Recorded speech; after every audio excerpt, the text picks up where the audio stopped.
arinta maana dhageysan mana maqal marka wax comment kama bixin karo ma santahay bismillaahir rahmaanir rahiim alxamdulillaah rabbil caalamiin waa ma santihiin runtii shirkani waa shir aad muhiim u ah waa shir ay isugu yimaadaan xeeraryaasha Soomaaliyeed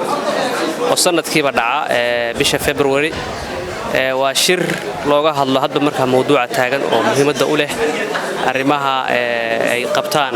hay'adaha garsoorka gaar ahaan xeerlaalinta iyo hay'adaha la shaqeeya waa shirkii toddobaad oo si xiriir ah loo qabtay marka sanadkan wuxuu ku saabsan yahay mowduuca shirku waxa weeye waa dabargoynta iyo la dagaalanka ilaha dhaqaalaha iyo maalgelinta argagixisada marka waa shir muhiim u ah runtii qarannimada iyo jiritaankeenaba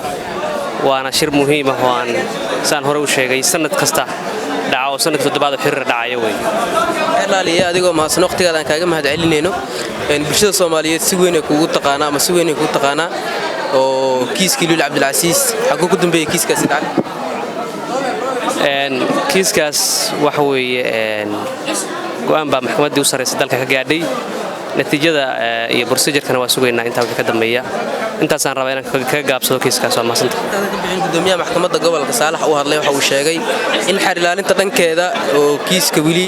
laga sugayo in arjay soo qortaan arrimahaas ka war arinta maana dhageysan mana maqal